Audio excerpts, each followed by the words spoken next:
Bien-aimé dans le Seigneur, bonjour. Que tu sois chrétien ou non, j'aimerais juste partager cette parole avec toi. Aujourd'hui, tu es compté parmi les vivants. Remercions tous ensemble le Seigneur pour cette souffle de vie. Que la gloire lui revienne. Avez-vous la vie éternelle? C'est la question d'aujourd'hui. Avez-vous la vie éternelle?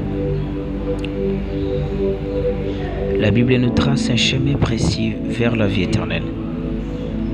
Tout d'abord, nous devons reconnaître que nous avons péché contre Dieu. Tous ont péché et sont privés de la gloire de Dieu. Romains chapitre 3 verset 23.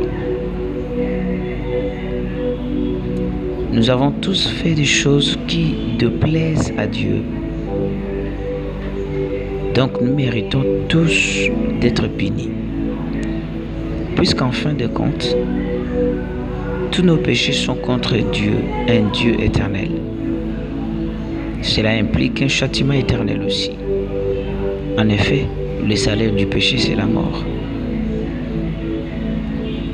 Mais les dons gratuits de Dieu, c'est la vie éternelle en Jésus-Christ notre Seigneur. Romains chapitre 6 verset 23. Par contre, Jésus-Christ, Fils éternel de Dieu, qui n'a pas commis de péché, s'est fait homme et est mort pour payer notre dette. Mais voici comment Dieu prouve son amour envers nous. Alors que nous étions encore de pécheurs, Christ est mort pour nous. 1 Pierre chapitre 2 verset 22. Jean chapitre 1 verset 1, 14. Romains chapitre 5 verset 8. Jésus-Christ est mort sur la croix.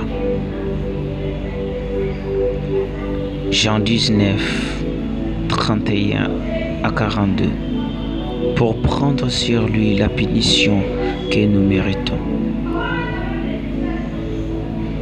2 Corinthiens chapitre 5 verset 21. 3 jours plus tard, il est ressuscité d'entre les morts. 1 Corinthiens chapitre 15 verset 1 à 4, prouvant sa victoire sur le péché et la mort. Béni soit Dieu, le Père de notre Seigneur Jésus-Christ. Conformément à sa grande bonté, il nous a fait naître de nouveau à travers la résurrection de Jésus-Christ pour une espérance vivante. 1 Pierre 1, 3. Par la foi, nous devons changer d'attitude à l'égard de Christ, de sa personne, de son œuvre et du motif de cette dernière pour être sauvés. Acte 3, 19. Si nous mettons notre foi en lui et croyons que sa mort a payé le prix de nos péchés, nous serons pardonnés et recevrons la promesse de la vie éternelle au ciel. En effet, Dieu a tant aimé le monde qu'il a donné son Fils unique, afin que quiconque croit en lui, ne périsse pas, mais ait la vie éternelle. Jean 3, 16. Si tu reconnais publiquement de ta bouche que Jésus est le Seigneur, et si tu crois dans ton cœur que Dieu l'a ressuscité, tu seras sauvé. Romains chapitre 10, verset 9. La foi en l'œuvre que Christ a accompli sur la croix est le seul chemin vers la vie éternelle. En effet, c'est par la grâce que vous êtes sauvés, par les moyens de la foi. Et cela ne vient pas de vous, c'est le don de Dieu.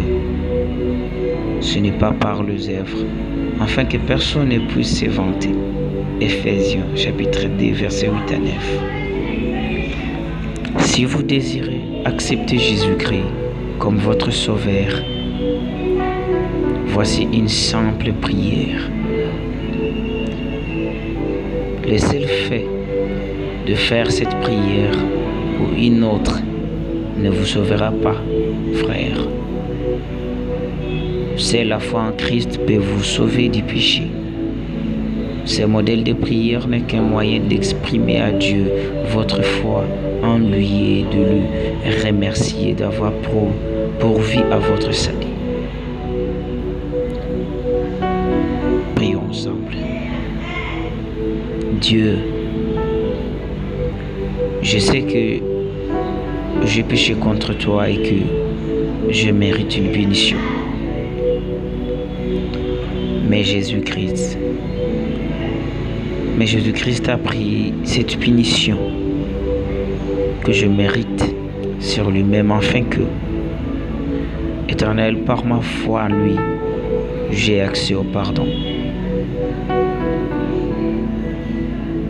Seigneur, je mets ma confiance en toi pour mon salut. Jésus, merci pour ta grâce merveilleuse et ton pardon pour les dons de la vie éternelle.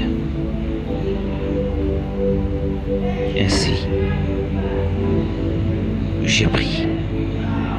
Amen. Que le Seigneur vous bénisse. Abonnez-vous sur notre chaîne YouTube.